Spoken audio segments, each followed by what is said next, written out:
इस वक्त दुनिया में दो तरह के लोग हैं। एक वो जो कुछ भी करते हैं तो सोशल मीडिया पर ज़रूर डालते हैं ताकि सबको पता लग जाए, और सबको पता ना लगे तो भी उनके कम से कम लाइक्स फॉलोअर उन तक पहुंच जाए। और दूसरी तरफ वो लोग हैं जो कुछ भी करते हैं तो ऐसे कि किसी को कानो कान खबर तक ना हो ताकि नज़र ना लगे। तो क्या ज़्यादा पावरफुल है, नज़र या आशीर्वाद? क्योंकि कुछ लोग इस मकसद से करते हैं और लोगों का भी हमें आशीर्वाद मिलेगा, वाह खूब बढ़िया काम कर रहे हो।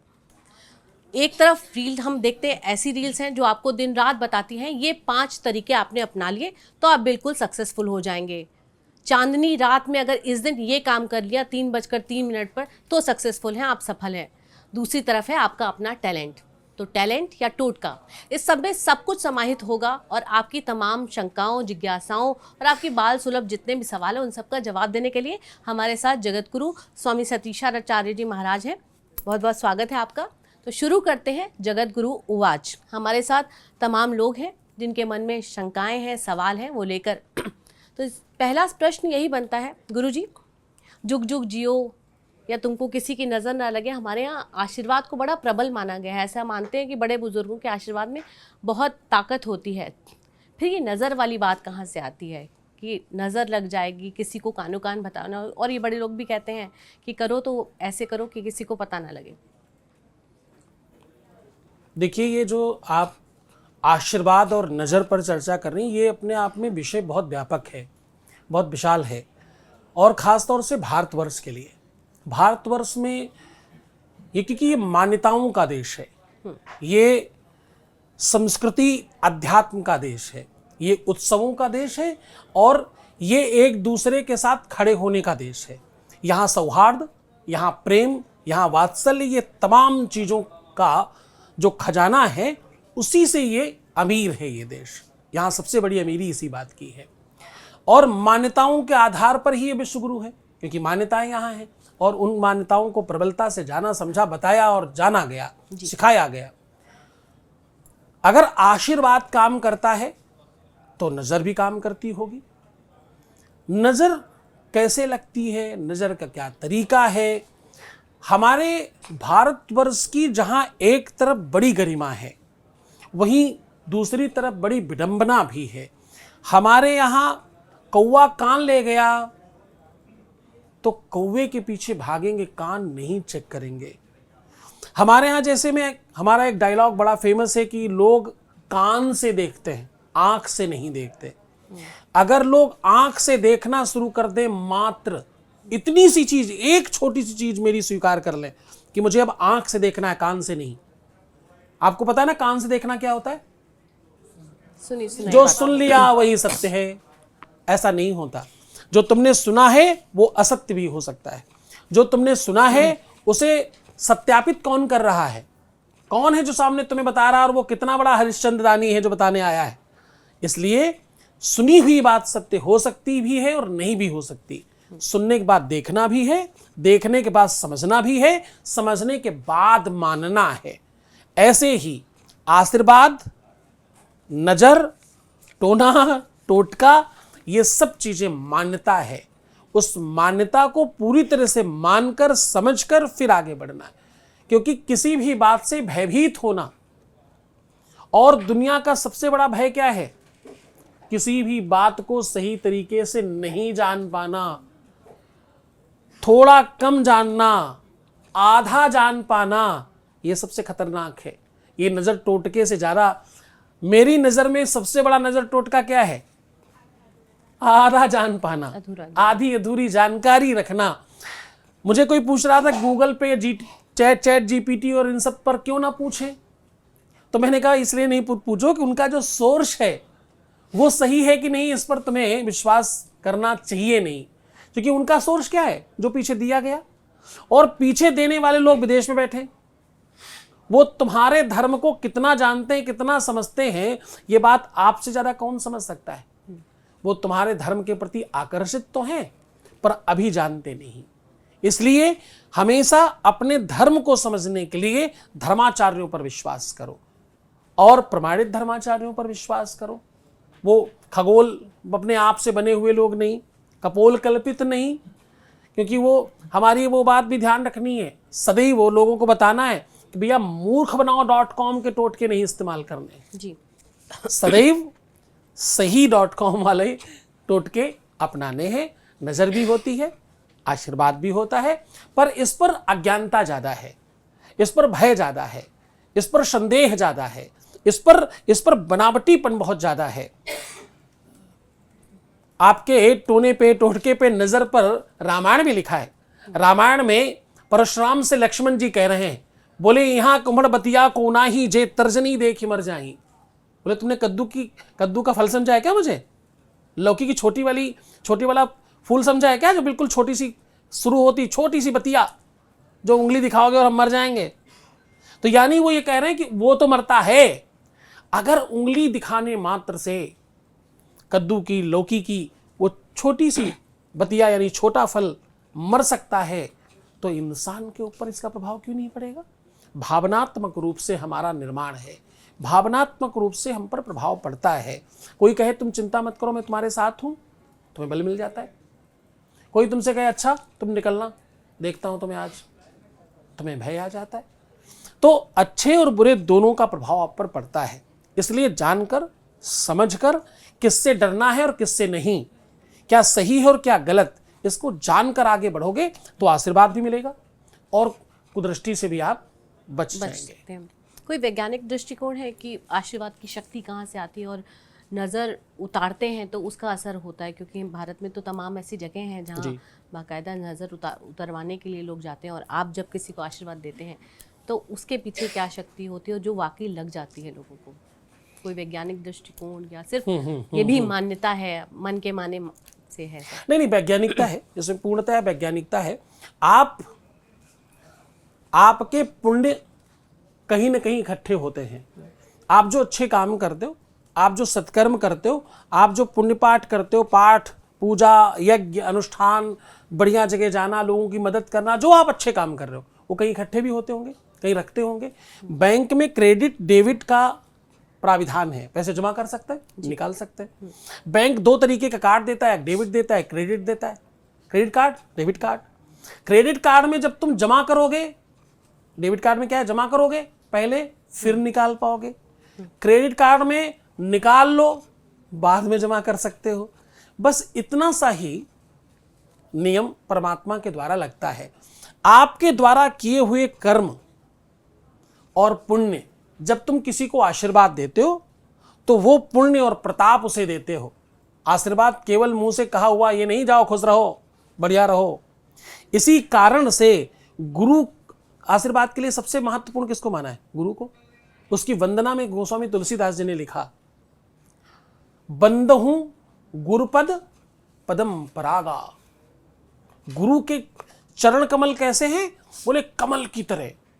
जिनके चरण कमल की तरह सुंदर हों वो आशीर्वाद लेने योग्य हैं। या तो जिनसे आशीर्वाद ले रहे हैं उनके चरण कमल ऐसे हैं। अब इसको थोड़ा प्रैक्टिकल देखो। पुण्य जो है, विज्ञान कहता है, साइंस कहता है, पुराण भी कहती है, सामुद्रिक शास्त्र कहता है, आपका मनुस्मृति कहती है, और तमाम ग्रंथों में ऐसा लिखा है। आपके पैर आपके पुण्य का प्रतीक है।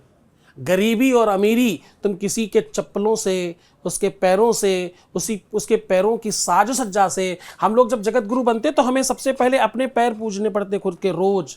हमारे टीका केवल माथे पे नहीं लगाए, आप देखो पैरों में भी लगाए। हमें देख के बहुत सारे लोग कहते हैं आपके हाथ बहुत सुंदर, आपके पैर बहुत सुंदर। मैं कहता हूं मेरा हाथ पैर सुंदर नहीं है। हाथ कर्म का प्रतीक होता है, क्योंकि संस्कृत में हाथ को क्या बोलते हैं? कर। कर, ये हमारे दो कर हैं। विनती करूं जोड़ कर पानी, है ना। तो दोनों करों को जोड़कर निवेदन करता हूं, ऐसा संस्कृत में बोलते। कर है ये। कर के द्वारा किया हुआ काम कर्म कहलाता है। तो जैसे कर्म है आपके, वैसे आपकी हाथों की साजो सज्जा होगी। जैसा भाग्य है आपका, वैसे आपके पैर होंगे।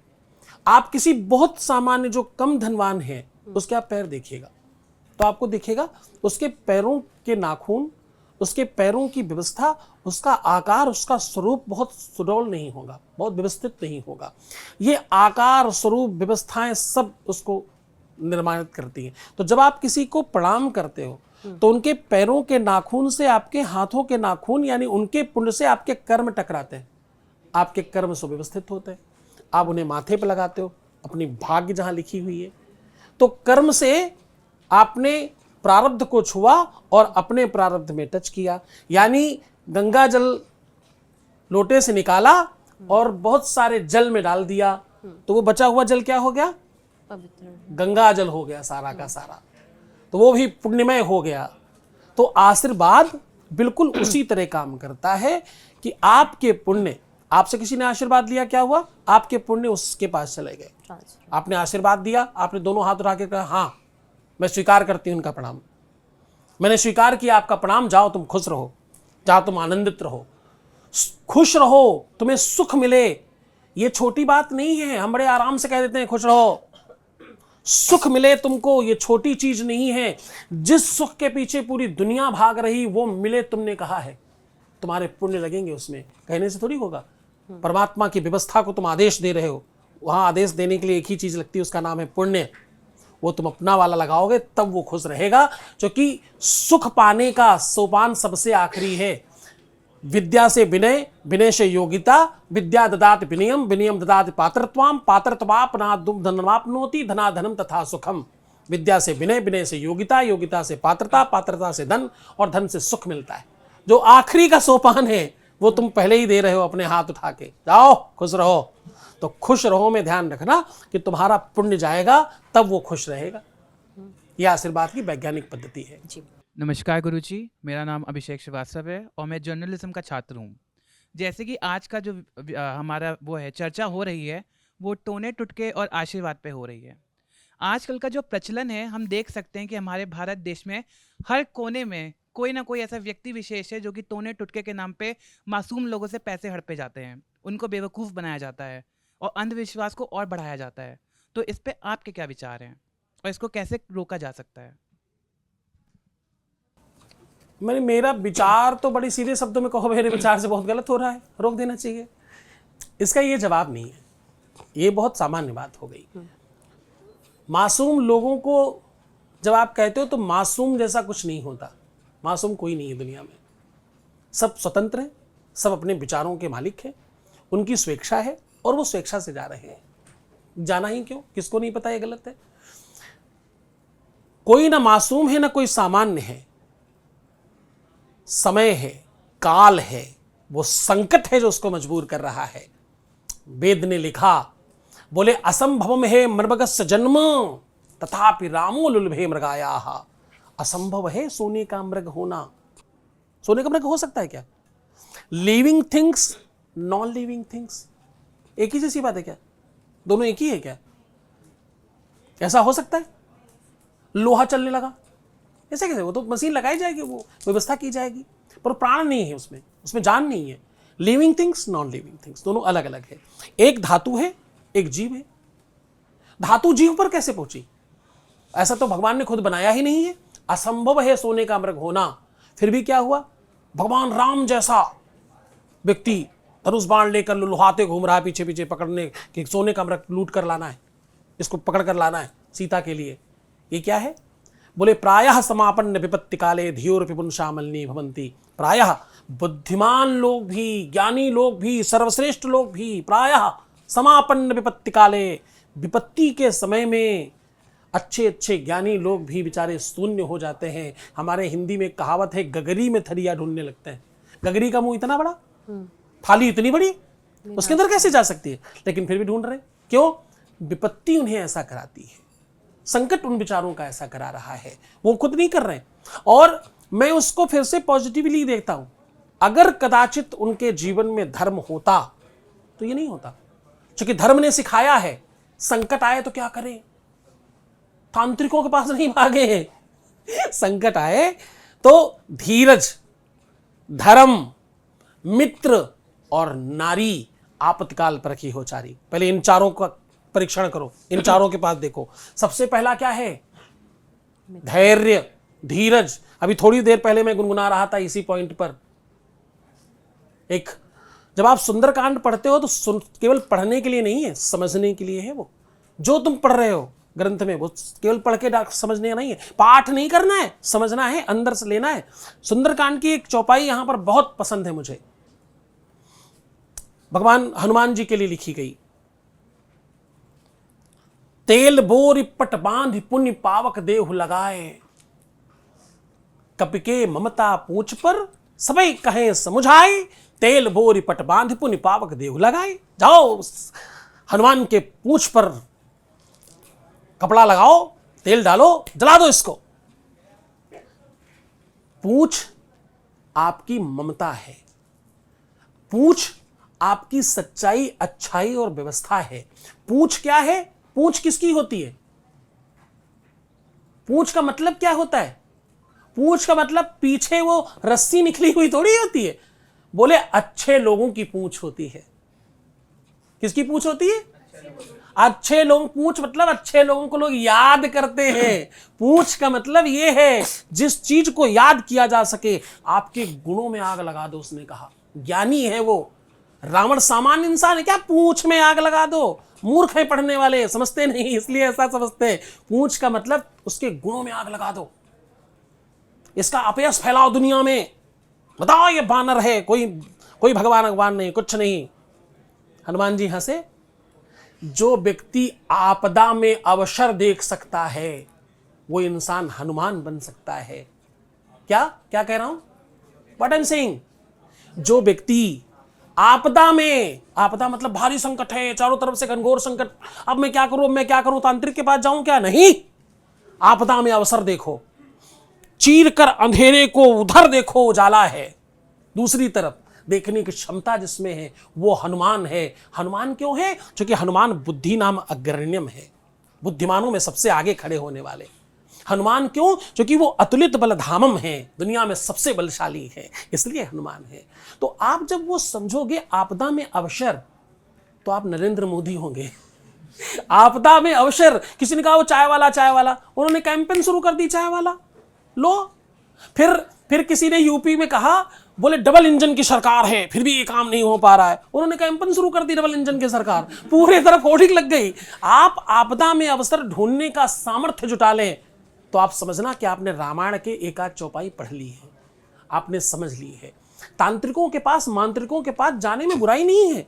तंत्र को लोगों ने गलत तरीके से इस्तेमाल किया है। तंत्र तो अरे बाप रे उत्कृष्ट भावना है। तंत्र कहते हैं जो किसी भी व्यवस्था को व्यवस्थित कर लेने की प्रबल संभावना और सामर्थ्य, उसको तंत्र कहते हैं।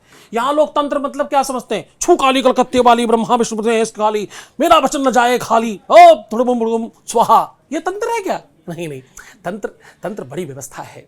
तंत्र वो है जिससे आज चिप्स बन रही है, जिससे कोडिंग हो रही है, उसको तंत्र कहते हैं। तंत्र छोटी चीज है क्या? तंत्र सामान्य चीज है क्या? ये देश सबसे बड़ी दिक्कत है, ज्ञानियों का होकर के सबसे बड़ा अज्ञानी हो गया। बस यही विडंबना है इस देश की। यहां से ज्ञान छिन गया, यहां से ज्ञान चला गया बाहर, इसलिए दिक्कत है। तांत्रिकों के पास लोग इसलिए पहले जाते थे क्योंकि वो होप देते थे, चिंता मत करो, तुम पर ये जो संकट आया वो तुम पर नहीं है, राहु है, ये सिर्फ इतने दिन के लिए, राहु की वजह से गड़बड़ हुआ है। तुम तो बहुत अच्छे इंसान हो, तुम तो सब बढ़िया कर लाओगे, कोई चिंता मत करो। ये राहु, यही ससुरा बेकार है, यही इसी ने सब खराब किया है। ये अभी जा रहा है 2 दिन बाद, अभी पलट रहा समय आपका, उसके बाद फिर आप फिर राजा हो जाओगे। आपको होप आ गया, आपको विश्वास आ गया, आपको ताकत आ गई, आप फिर घोड़े की तरह दौड़ने लग गए, आप फिर पहुंचेंगे अपने सफलता पर। तो टोटका सकारात्मक चाहिए, नकारात्मक नहीं। मुर्गी काटो तो ठीक होएगा, बकरा काटो तो ठीक होएगा, और अगड़म बगड़म स्वाहा, ओ काला नीला पहन करके ये सबसे कहाँ होगा? ये तो मूर्ख बनाओ .com की प्रोडक्ट है। ये सारे प्रोडक्ट मूर्ख बनाओ .com से निकलते हैं, उधर ही मिलते हैं। तो स्वामी जी ऐसे तो बहुत सारे गुरु हैं, और जैसे अभी हम बात कर रहे थे बीच में, ऐसे तो बहुत से गुरु जी आ गए हैं। और एक तरफ तो हम ये महिमा भी सुनते हैं, गुरु गोविंद दो खड़े काके लागू पाए, बलिहारी गुरु आपने गोविंद देव मिलाए। तो आपके जो गुरु हैं वो आपको ईश्वर से साक्षात्कार कराते हैं। लेकिन एक तर्क ये भी है कि जब मेरा और मेरे ईश्वर का साक्षात या उनका सीधा संवाद हो सकता है, तो हमें बीच में किसी गुरु की आवश्यकता क्यों है? अच्छा, देखिए आपके एक में कई प्रश्न हैं, पर हम सीधे वाले प्रश्न पर अभी चर्चा करें। क्योंकि फिर आप कहोगे समय ज़्यादा है, क्योंकि हम लोगों को आदत है एक एक विषय पर कई कई दिन बोलने की।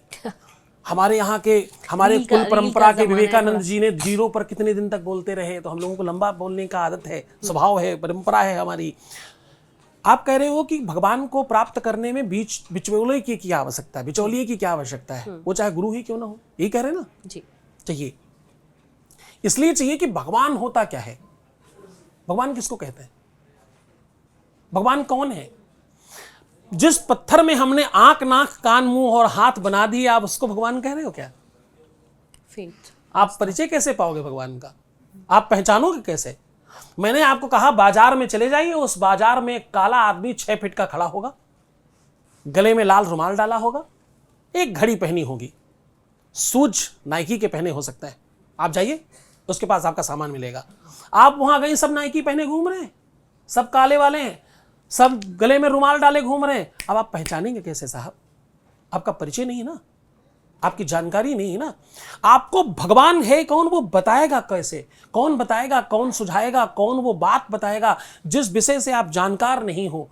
यूनिवर्सिटी में आप जाएं अथवा लाइब्रेरी में जाएं, लाइब्रेरी वो बीच का साधन है आपको विद्वान बनाने का।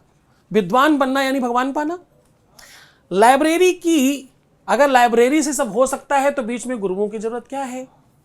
इंसान लाइब्रेरी जाए, किताबें उठाए, पढ़ना शुरू करे और पढ़ करके पास हो जाए। ऐसा हो सकता है? नहीं हो सकता है? ऐसा तरीका कोई है क्या? नहीं हो सकता। उसमें क्या पढ़ना है, कितना पढ़ना है, कैसे पढ़ना है, जो लिखा गया उसका मतलब क्या है, कौन बताएगा। जब तक आपके पास नेविगेशन नहीं है, जब तक आपके पास मार्गदर्शक नहीं है, जब तक गुरु नहीं है, जीवन में कुछ नहीं हो चलेगा। पूर्णतः शून्य हो जाओ, सब चलेगा। आप नास्तिक हो जाओ, आस्तिक हो जाओ, नकारा हो जाओ, आप डाकू हो, आप कुछ भी हो, पर बिना गुरु के नहीं हो, क्योंकि बिना गुरु के कुछ नहीं मिलता। असली गुरु को कैसे पहचानेंगे, क्योंकि आप भी देखेंगे रीलों में बड़े बड़े रुद्राक्ष, बड़े टीके के साथ लोग आ जा रहे हैं और वो लगातार आपको बताएंगे कि 3 गुरुवार ये कर लो, या एक कुछ भी इस तरह की व्यवस्था बता के चले जाते हैं। तो अब उससे लोगों में एक तरफ तो उससे अंधविश्वास भी फैल सकता है, हम कह रहे हैं, या दूसरी तरफ उससे अविश्वास भी हो रहा है कि हर चौथी रील में आपको कोई ऐसा व्यक्ति मिल जाता है जो आपको ऐसे संत जैसी वेशभूषा में आके बताता है कि ये करें। उन लोगों के लिए क्या कहेंगे आप। नहीं, ये अभी नहीं है, ये सदैव रहा। आपने हर युग में ऐसी परंपराएं देखी हैं, सतयुग, द्वापर, त्रेता, कलयुग, सब में ये रहा है। रावण भी तो संत बन के आया था ना, सीता को हरने। जी। वो भी तो संत के वेश में आया था। केवल भेष रख लेने से कोई इंसान गुरु नहीं होता। हाँ, थोड़ी विडंबना है ये, हाँ ये थोड़ी सी तकलीफ है, पर भैया अच्छी चीज आसानी से मिले भी क्यों। गुरु कोई सामान्य पदार्थ है क्या? गुरु कोई रास्ते चलता हुआ वो कोई सब्जी धनिया है क्या, कहीं भी खरीद लोगे? जीवन में जब गुरु मिलेगा तभी तो सफलता आएगी। जिस चाबी से तिजोरी खुलती है वो चाबी यहां वहां पड़ी होगी क्या? इतना तो कोई समझता है। जिस चाबी से दुनिया का हर ताला खुल सकता है, जिससे तुम हो सकते हो, जिससे तुम्हारी पहचान बदल सकती है, जिससे तुम्हारे दुनिया के सारे सपने साकार हो सकते हैं, वो चाबी यहां वहां पड़ी होगी क्या? भैया, जिसको तुम गॉड कहते हो ना, उसका दूसरा नाम गुरु है। क्या? जिसको तुम भगवान कहते हो, जिसको तुम ईश्वर कहते हो। G for generator, O for operator और डी फॉर डिस्ट्रॉय करने वाला, वही गुरु है। वो खुद होकर कहता है कि उधर पूजा करो। वो है तो स्वयं ही, क्योंकि उसी ने तो सब बताया है तुमको कैसे पूजा करनी, क्या पूजा करनी, किसकी पूजा करनी, क्यों पूजा करनी, वो सब वही करने वाला है। कभी जीवन में पहली बार किसी ने तो बताया होगा ना भगवान कैसा दिखता है, मूर्तिकार ने बनाया कैसे, मूर्ति बनी कैसे, किसी ने तो बताया होगा, वही गुरु था। गुरु के बगैर दुनिया में कुछ भी संभव नहीं है। डी फॉर डिस्ट्रॉय करने वाला, तुम्हारे अवगुणों को जो डिस्ट्रॉय कर दे, तुम्हारे में दुनिया भर की अव्यवस्था है, तुम्हारा नेचर, तुम्हारा स्वभाव, व्यक्तित्व, इधर उधर की जितनी चीजें तुम्हारे अंदर, उस माली की तरह सब काट छांट कर अलग कर दे पेड़ को सुंदर बनाने के लिए, और तुम्हारे स्किल को एनहेंस कर दे, यानी जनरेट कर दे, तुम्हारे स्किल्स को और सुधार दे, जनरेटर बन जाए, और तुम्हारी ताकत को ऑपरेट कर दे, ऑपरेटिव कर दे। वही तो गॉड है, वही तो भगवान है। भा माने भूमि, गा माने गगन, वा माने वायु, आ माने अग्नि, ना माने नीर। ये 5 तत्व जो हैं वही तो भगवान है। भगवा आ और ना, यही तो भगवान है। छित जल पावक गगन शमीरा, पंच रचित यह अधम शरीरा। हर शरीर में भगवान है, हमारे में भगवान है, तुम में भगवान है। वो भगवत्ता का दर्शन कराने का सामर्थ्य मात्र गुरु में है, बाकी किसी में नहीं। नमस्कार गुरुजी, मैं अंकित आनंद दिल्ली विश्वविद्यालय के दयाल सिंह कॉलेज का छात्र हूँ। मेरा प्रश्न यह है कि जब भी हम किसी शुभ कार्य के लिए जाते हैं, अपने घर में बड़े बुजुर्गों का आशीर्वाद जरूर लेते हैं। मेरा ये प्रश्न है कि क्या आशीर्वाद बड़े बुजुर्गों का ही कारगर होता है या हम अपने छोटे का भी आशीर्वाद ले सकते हैं? अच्छा, बढ़िया प्रश्न है। आशीर्वाद एक ऐसा सौहार्द है, ऐसा प्रेम है, प्रेम जताने का तरीका है। अगर आप छोटों से और बड़ों से दोनों से लेने लग गए तो आप देंगे कैसे? वो आपने, हम लोगों ने बचपन में खूब कविताएं पुराने लोग पढ़े होंगे। आपके घर में जाके पूछना, कुआं का पानी कुआं में जाए, वो पहले नदी का पानी यहाँ जाता है, फिर वो समुद्र में जाता है, वो समुद्र से उड़कर आसमान में जाता है, आसमान से बहकर फिर आता है, फिर वो जो परंपरा है उस चक्र को बनाने की, समय का एक चक्र है, व्यवस्था का एक चक्र है, उस चक्र को बनाए रखने की एक व्यवस्था है।